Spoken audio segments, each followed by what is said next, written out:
મિત્રો ધ્રોલ જે ગુજરાત રાજ્યના જામનગર જિલ્લામાં આવેલું એક ઐતિહાસિક રજવાડું છે, જેનો ઇતિહાસ 15મી સદીથી શરૂ થાય છે. ધ્રોલ જે ભારતની આઝાદી પહેલાં એક રજવાડું હતું, જેમાં અનેક રાજાઓ દ્વારા શાસન કરવામાં આવ્યું હતું. તેમના શાસનકાળ દરમિયાન બાંધવામાં આવેલ ઇમારતો આજે પણ ધ્રોલમાં જોવા મળે છે, જે જોઈને આપણને ધ્રોલ રજવાડાનો ઇતિહાસ જાણવાની ઈચ્છાઓ જાગે છે. જેથી આજના વિડીયોમાં આપણે ધ્રોલ રજવાડાનો ઇતિહાસ જાણીશું. નમસ્કાર મિત્રો, તો સ્વાગત છે એક નવા વિડીયોમાં. સો ફ્રેન્ડ્સ, હું છું ધર્મેશ અને ધર્મેશ પટેલ યુટ્યુબ ચેનલમાં તમારું સ્વાગત છે. સો ફ્રેન્ડ્સ, આજના વિડીયોમાં આપણે ધ્રોલ રજવાડાનો ઇતિહાસ જાણીશું. સો વિડીયોમાં છેલ્લે સુધી બન્યા રહો. તો ચાલો વિડીયોને શરૂ કરીએ. મિત્રો, ધ્રોલ ગુજરાતના સૌરાષ્ટ્ર વિસ્તારમાં આવેલું એક ઐતિહાસિક રજવાડું છે, જેની સ્થાપના 15મી સદીમાં જાડેજા રાજપૂતો દ્વારા કરવામાં આવી હતી. તો મિત્રો, સૌપ્રથમ જાણીશું આપણે ધ્રોલ રજવાડાની સ્થાપના કેવી રીતે થઈ અને કોના દ્વારા કરવામાં આવી. મિત્રો, વર્ષ 1535માં કચ્છના જામ લાખાજીના 4 પુત્રો જામ રાવલ અને તેમના 3 ભાઈઓ હરદોળજી, રવોજી અને મોડજી કચ્છથી કાઠિયાવાડ ગયા. ત્યારબાદ જામ રાવલે તેમના ભાઈઓની મદદથી દેદા, ચાવડા અને જેઠવા કુળમાંથી ઘણા પરંગણા જીત્યા, જેમાં વર્ષ 1540માં કચ્છના જાડેજા વંશના વંશજ જામ રાવલ દ્વારા નવા નગર રજવાડાની સ્થાપના કરવામાં આવી. તેની પહેલાં જામ રાવલના ભાઈ જામ હરદોળજીને ધમલપુરના રાજા ધમાલ ચાવડા દ્વારા તેમના વિજયમાં અવરોધ કર્યો હતો, અને આ અવરોધોને દૂર કરવા માટે જામ હરદોળજીએ જામ રાવલ અને તેમના ભાઈઓની મદદ લઈ ધમલપુર પર આક્રમણ કર્યું. મિત્રો, ધમલપુરની સ્થાપના ચાવડા રાજા દ્વારા કરવામાં આવી હતી અને તેનું નામ ધમાલ ચાવડાના નામ પરથી રાખવામાં આવ્યું હતું. મિત્રો, વર્ષ 1539 પહેલાં ધ્રોલ ધમલપુર તરીકે ઓળખાતું હતું. જામ હરદોળજીએ તેમના ભાઈઓની સાથે જાડેજા રાજપૂતો સાથે ધમલપુર પર આક્રમણ કર્યું, જેમાં ધમલ ચાવડાની સેના ચાવડા, રાઠોડ, ચૌહાણ, જાદવ, ઝાલા, ગોહિલ વગેરે જેવા વિવિધ યોદ્ધા કુળોથી બનેલી હતી. ત્યારબાદ જાડેજાઓ અને ધમાલ ચાવડાની સેના વચ્ચે જોરદાર યુદ્ધ થાય છે. અંતે ધમાલ ચાવડાને મારીને જામ હરદોળજીએ ધમલપુર પર તેમનો કબજો કર્યો અને વર્ષ 1539માં જામ હરદોળજીએ એક નવા રાજ્યની સ્થાપના કરી, જેમાં તેમણે તેમના નામ પરથી રાજ્યનું નામ ધ્રોલ રાખ્યું. જી હા મિત્રો, આવી રીતે થઈ ધ્રોલ રજવાડાની શરૂઆત, જેમાં જામ હરદોળજીએ વર્ષ 1539માં ધ્રોલ રજવાડાની સ્થાપના કરી. મિત્રો, ધ્રોલ રજવાડાના શાસકો ઠાકોર સાહેબની ઉપાધિ મેળવતા હતા. ઠાકોર હરદોળજી લાખોજી. ઠાકોર હરદોળજીએ વર્ષ 1539માં ધ્રોલ રજવાડાની સ્થાપના કરી હતી.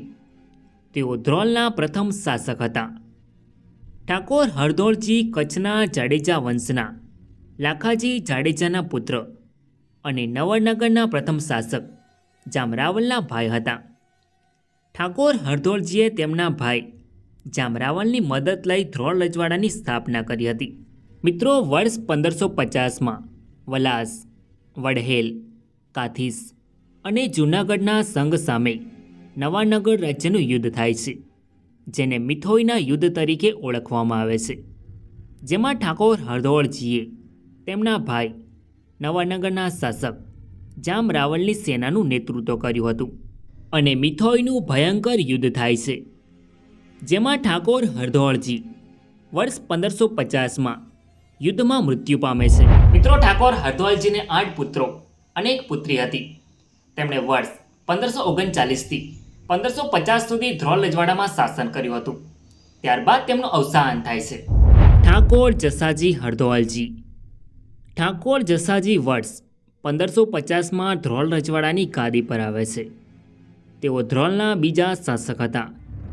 ઠાકોર જસાજીએ તેમના પિતા ઠાકોર હરદોળજીના અવસાન બાદ વર્ષ 1550માં ધ્રોલ રજવાડાની ગાદી સંભાળી. ઠાકોર જસાજીને 3 પુત્રો હતા: બામણિયાજી, કરસનજી અને હમીરજી. ઠાકોર જસાજીએ તેમના પિતા ઠાકોર હરદોળજીનો બદલો લેવા માટે કંજરીના ભાણ જેઠવા પર હુમલો કર્યો અને તેને મારી નાખ્યો. ત્યારબાદ જસાજી અને હળવદના તેમના કાકા રાયસી વચ્ચેના વિવાદને કારણે યુદ્ધ થયું, જેમાં હળવદ અને નવાનગરની સંયુક્ત ટુકડી દ્વારા વર્ષ 1564માં જસાજીની હત્યા કરવામાં આવી હતી. ઠાકોર જસાજીએ વર્ષ 1550થી 1564 સુધી ધ્રોલ રજવાડામાં શાસન કર્યું હતું. ત્યારબાદ વર્ષ 1564માં ઠાકોર જસાજીનું અવસાન થાય છે. ઠાકોર બામણિયાજી જસોજી. ઠાકોર બામણિયાજી વર્ષ 1564માં ધ્રોલ રજવાડાની ગાદી પર આવે છે. મિત્રો, ઠાકોર બામણિયાજી ધ્રોલ રજવાડાના ત્રીજા શાસક હતા. ઠાકોર બામણિયાજીએ તેમના પિતા ઠાકોર જસાજીના અવસાન બાદ વર્ષ 1564માં ધ્રોલની ગાદી સંભાળી. ઠાકોર બામણિયાજીને 13 પુત્રો હતા. તેમણે વર્ષ 1564થી 1566 સુધી ધ્રોલ રજવાડામાં શાસન કર્યું. ત્યારબાદ વર્ષ 1566માં ઠાકોર બામણિયાજીનું અવસાન થાય છે. ઠાકોર હરદોળજી બામણિયાજી. ઠાકોર હરદોળજી બીજા વર્ષ 1566માં ધ્રોલ રજવાડાની ગાદી પર આવે છે. તેઓ ધ્રોલના ચોથા શાસક હતા. ઠાકોર હરદોળજીએ તેમના પિતા ઠાકોર બામણિયાજીના અવસાન બાદ વર્ષ 1566માં ધ્રોલની ગાદી સંભાળી. મિત્રો, ઠાકોર હરદોલજીને 3 પુત્રો હતા: મોડજી, ઉદયસિંહજી અને રણમલ. ઠાકોર હરદોલજીના શાસનકાળ દરમિયાન વર્ષ 1591માં ધ્રોલનગરથી 2 કિલોમીટરના અંતરે ભૂચર મોરીની ધરા પર ગુજરાતનું સૌથી ભયંકર યુદ્ધ થયું હતું, જેને ગુજરાતનું પાણીપત તરીકે ઓળખવામાં આવે છે. જેમાં અકબરે ગુજરાતના છેલ્લા સુલતાન મુઝફ્ફર શાહ ત્રીજાને હરાવીને ગુજરાત સલ્તનત કબજે કર્યું અને મુઝફ્ફર શાહને કેદ કરી દિલ્હી લઈ ગયા. ત્યારબાદ મુઝફ્ફર શાહ જેલમાંથી ભાગી છૂટ્યો અને નવાનગરના શાસક જામ સત્તાજીની શરણે આવ્યો, જેથી અકબરને જાણ થતાં મુગલ સેના નવાનગર પર આક્રમણ કરવા આવે છે અને ભૂચર મોરીનું ભયંકર યુદ્ધ થાય છે, જેમાં નવાનગરની હાર થાય છે. ઠાકોર હરદોલજી બીજાએ વર્ષ 1566થી 1604 સુધી ધ્રોલ રજવાડામાં શાસન કર્યું હતું. ત્યારબાદ વર્ષ 1604માં ઠાકોર હરદોલજી બીજાનું અવસાન થાય છે. ઠાકોર મોડજી હરદોલજી. ઠાકોર મોડજી વર્ષ 1604માં ધ્રોલ રજવાડાની ગાદી પર આવે છે. તેઓ ધ્રોલ રજવાડાના 5મા શાસક હતા. ઠાકોર મોડજી તેમના પિતા ઠાકોર હરદોલજી બીજાના અવસાન બાદ વર્ષ 1604માં ધ્રોલ રજવાડાની ગાદી પર આવે છે. ઠાકોર મોડજીએ વર્ષ 1604થી 1609 સુધી ધ્રોલ રજવાડામાં શાસન કર્યું હતું. ત્યારબાદ વર્ષ 1609માં ઠાકોર મોડજીનું અવસાન થાય છે. ઠાકોર પંચાજી. ઠાકોર પંચાજી વર્ષ 1609માં ધ્રોલ રજવાડાની ગાદી પર આવે છે. તેઓ ધ્રોલ રજવાડાના 6ઠા શાસક હતા. ઠાકોર પંચાજી ઠાકોર મોડજીના અવસાન બાદ ધ્રોલની ગાદી પર આવે છે. તેમણે વર્ષ 1609થી 1644 સુધી ધ્રોલ રજવાડામાં શાસન કર્યું હતું. ત્યારબાદ વર્ષ 1644માં ઠાકોર પંચાજીનું અવસાન થાય છે. ઠાકોર કાલોજી પંચાજી. ઠાકોર કાલોજી વર્ષ 1644માં ધ્રોલ રજવાડાની ગાદી પર આવે છે. તેઓ ધ્રોલ રજવાડાના 7મા શાસક હતા. ઠાકોર કાલોજી તેમના પિતા ઠાકોર પંચાજીના અવસાન બાદ વર્ષ 1644માં ધ્રોલની ગાદી પર આવે છે. તેમને 7 પુત્રો હતા: સાંગોજી, ભીમજી, જુનોજી, જયસિંહજી, મેઘજી, હાથીજી અને પુંજોજી. જેમાંથી સૌથી મોટા 2 પુત્રો સાંગોજી અને ભીમજીનું અવસાન થાય છે, જેથી તેમના ત્રીજા પુત્ર જુનોજી તેમના અનુગામી તરીકે ધ્રોલની ગાદી પર આવે છે.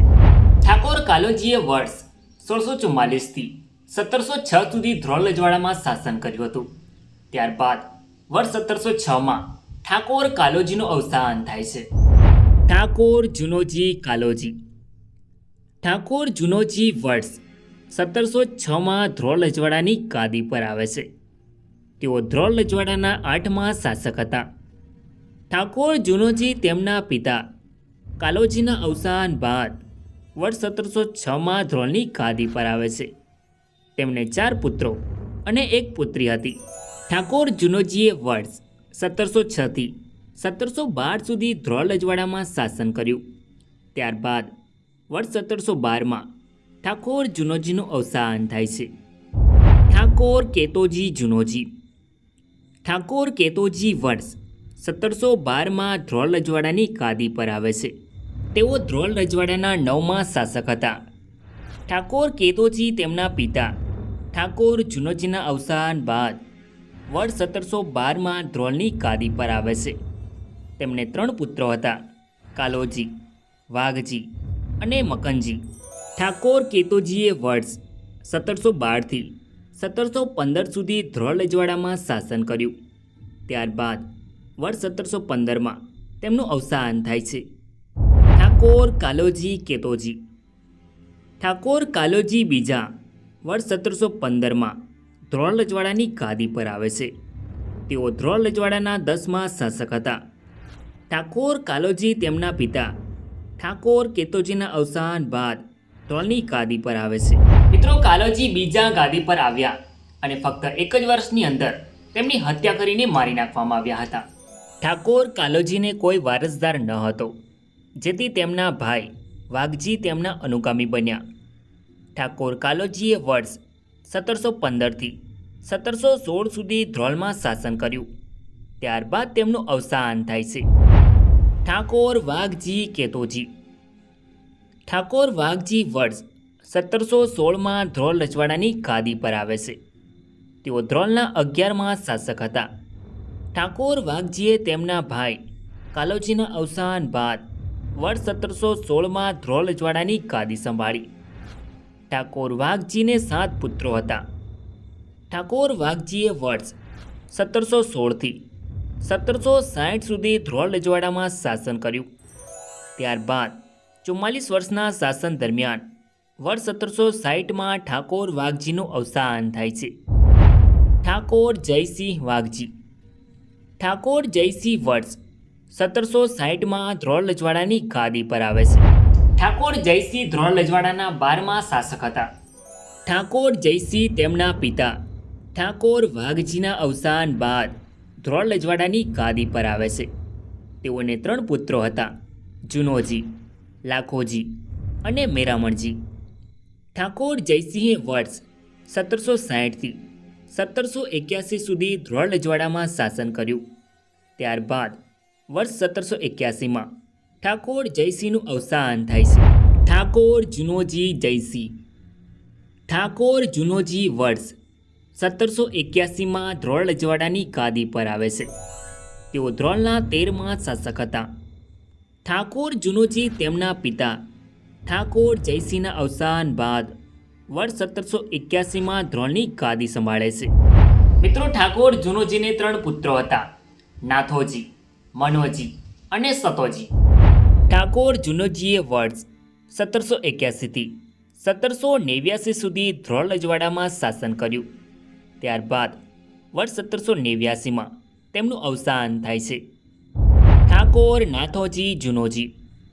ઠાકોર નાથોજી વર્ષ 1789માં ધ્રોલ રજવાડાની ગાદી પર આવે છે. તેઓ ધ્રોલના 14મા શાસક હતા. ઠાકોર નાથોજી તેમના પિતા ઠાકોર જુનોજીના અવસાન બાદ વર્ષ 1789માં ધ્રોલની ગાદી સંભાળે છે. ઠાકોર નાથોજીને 2 પુત્રો હતા, મોળજી અને હાથોજી.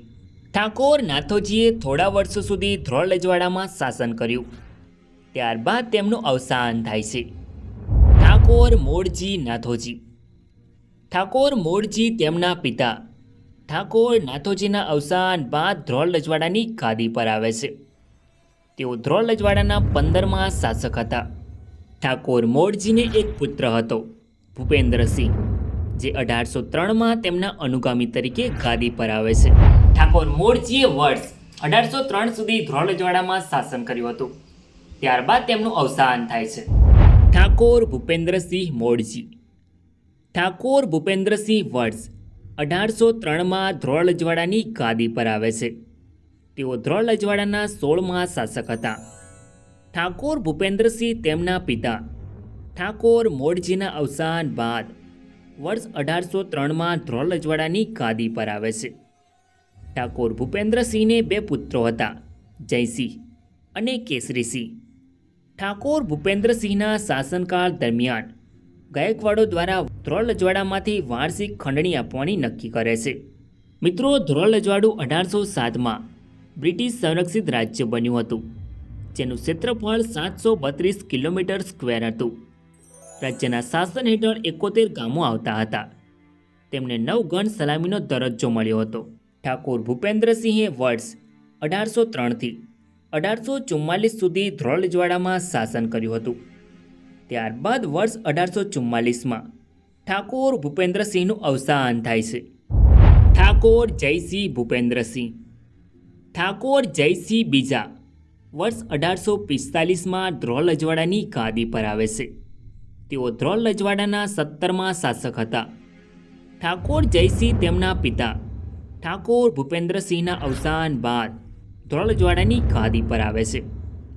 તેઓને એક પુત્ર હતો, હરિસિંહ, જે તેમના અનુગામી બને છે. મિત્રો, ઠાકોર જયસિંહ બીજાના શાસનકાળ દરમિયાન ધ્રોલ અને સર્પદળમાં કિલ્લાઓ બાંધવામાં આવ્યા હતા. ઠાકોર જયસિંહે વર્ષ 1844થી 1886 સુધી શાસન કર્યું હતું. ત્યારબાદ તેમનું અવસાન થાય છે. ઠાકોર હરિસિંહ જયસિંહ.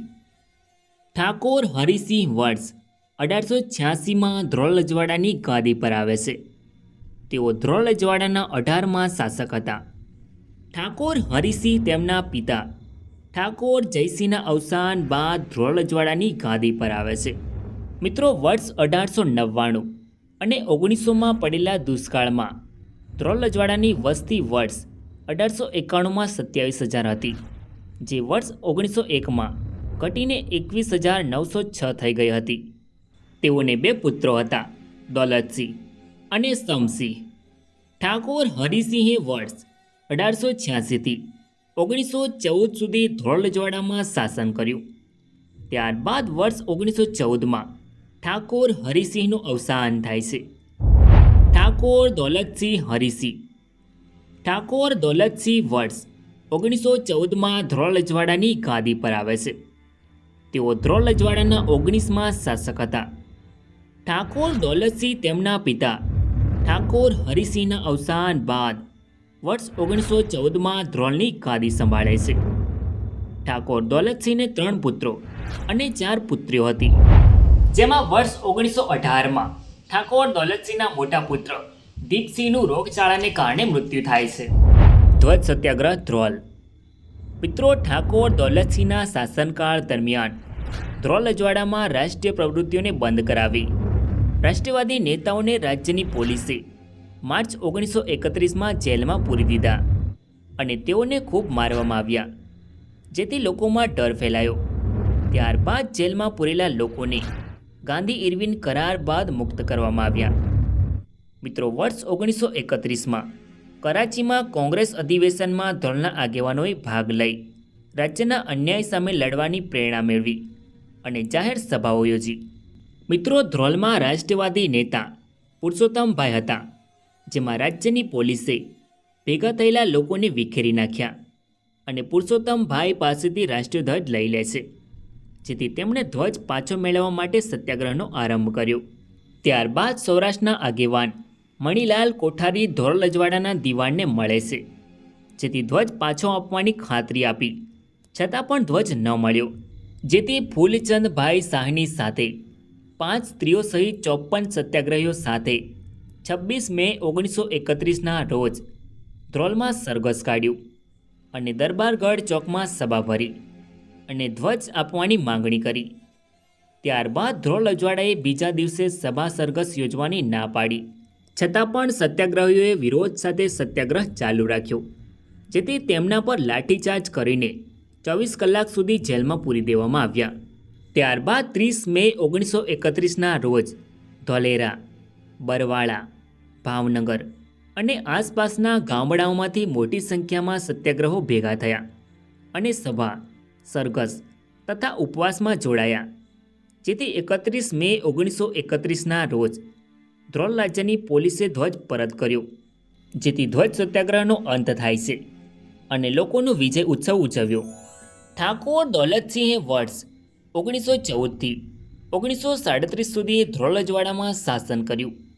ત્યારબાદ વર્ષ 1937માં ઠાકોર દૌલતસિંહનું અવસાન થાય છે. ઠાકોર જોરાવરસિંહ દીપસિંહ. ઠાકોર જોરાવરસિંહ વર્ષ 1937માં ધ્રોલ રજવાડાની ગાદી પર આવે છે. તેઓ ધ્રોલ રજવાડાના 20મા શાસક હતા. ઠાકોર જોરાવરસિંહ તેમના દાદા ઠાકોર દૌલતસિંહના અવસાન બાદ વર્ષ 1937માં ધ્રોલ રજવાડાની ગાદી સંભાળે છે. તેમણે છોટાઉદેપુરના રાજા ફતેહસિંહ મોતીસિંહની પુત્રી રાજકુમારી રાજકુંવરબા સાથે લગ્ન કર્યા હતા. ઠાકોર જોરાવરસિંહને કોઈ વારસદાર ન હતો. તેમણે વર્ષ 1937થી 1939 સુધી ધ્રોલ રજવાડામાં શાસન કર્યું હતું. ત્યારબાદ વર્ષ 1939માં ઠાકોર જોરાવરસિંહનું અવસાન થાય છે. ઠાકોર ચંદ્રસિંહ દીપસિંહ. ઠાકોર ચંદ્રસિંહ વર્ષ 1939માં ધ્રોલ રજવાડાની ગાદી પર આવે છે. તેઓ ધ્રોલ રજવાડાના 21મા અને છેલ્લા શાસક હતા. ઠાકોર ચંદ્રસિંહને એક પુત્રી હતી, કુમારી પ્રભાત કુંવરબા જાડેજા. ઠાકોર ચંદ્રસિંહ તેમના મોટા ભાઈ ઠાકોર જોરાવરસિંહના અવસાન બાદ વર્ષ 1939માં ધ્રોલ રજવાડાની ગાદી પર આવે છે. મિત્રો, ભારત દેશમાં 1947 સુધી અંગ્રેજોનું શાસન રહ્યું હતું, જેમાં ધ્રોલ રજવાડું કાઠિયાવાડ એજન્સીમાં આવતું હતું. ત્યારબાદ 1947માં ભારત દેશ અંગ્રેજોના શાસનમાંથી આઝાદ થયો. ત્યારે ભારતનું વિભાજન થયું. ત્યારે ભારતના ભૂતપૂર્વ મૂળ રાજ્યોને નવા રચાયેલા ભારત સંઘ અને પાકિસ્તાન ગમે તે એકસાથે જોડાવાનો વિકલ્પ આપવામાં આવ્યો હતો. ત્યારે ધ્રોલ રજવાડાના છેલ્લા શાસક ઠાકોર ચંદ્રસિંહે ધ્રોલ રજવાડાને ભારત સંઘમાં સામેલ કર્યું, જે આજે ગુજરાત રાજ્યના જામનગર જિલ્લામાં ધ્રોલ તાલુકામાં આવેલું ધ્રોલ શહેર છે. મિત્રો, આ છે ધ્રોલ રજવાડાનો નકશો, જે તમે સ્ક્રીન પર જોઈ શકો છો, જેમાં ધ્રોલની પશ્ચિમમાં નવાનગર રજવાડું, જે હાલ જામનગર તરીકે ઓળખાય છે, જ્યારે પૂર્વમાં વાંકાનેર અને ઉત્તરમાં મોરબી રજવાડું સ્થિત છે. મિત્રો, આ છે ધ્રોલ રજવાડાનો ધ્વજ, જેમાં બે પટ્ટા આવેલા છે, એક લાલ અને બીજો સફેદ રંગનો. સફેદ રંગના પટ્ટામાં તલવાર અને ઘોડાના હાથમાં ધ્વજ ફરકતો જોવા મળે છે, જ્યારે આ છે ધ્રોલ રજવાડાનો શસ્ત્રોનો કોડ, જે તમે સ્ક્રીન પર જોઈ શકો છો. મિત્રો, આ છે ધ્રોલ રજવાડાની કોર્ટ ફી, જે તમે સ્ક્રીન પર જોઈ શકો છો. સો ફ્રેન્ડ્સ, આ તો ધ્રોલ રજવાડાનો ઇતિહાસ. આઈ હોપ કે તમને આ વિડીયો ગમ્યો હશે. સો વિડીયોને લાઇક કરીને કમેન્ટમાં તમારો અભિપ્રાય જરૂર લખો. અને ચેનલમાં નવા હોય તો આવા જ નવા વિડીયો જોવા માટે ચેનલને સબસ્ક્રાઈબ જરૂર કરો. તો મળીએ નેક્સ્ટ વિડીયોમાં. ધન્યવાદ.